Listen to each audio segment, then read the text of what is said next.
an Jerusalem khopi anop ding da lung mit na kagal do le o iti le ki zong zugam no ma hi noi le sing hi dalan kalum kadem o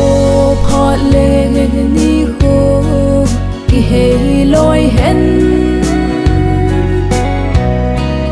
ni lel hal ham kum kho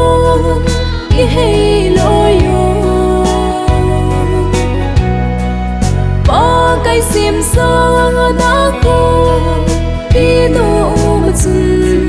tun so na ki chol go ding kanu me tun so na ki chol go ding kanu me sam kim lâu da gam ma ka le lai hin đâu ding mel ma tâm giống le pa kai hat ta akin đâu ding ta nghe pa kai na gam sim nom ta ngai nghe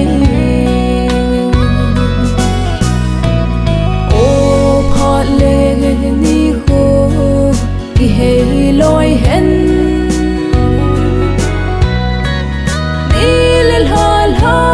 kum kho ki hei loi yo pa kai sim sa na kho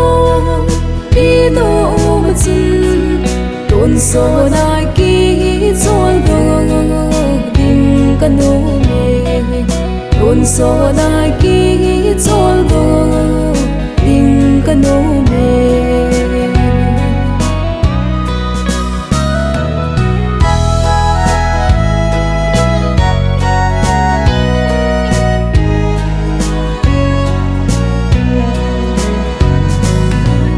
lâu đau khổ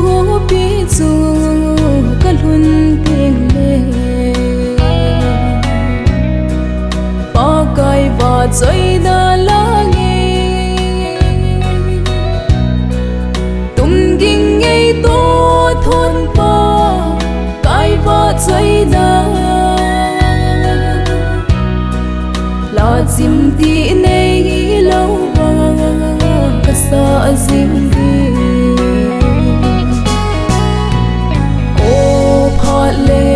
ni kho ki hei loi hen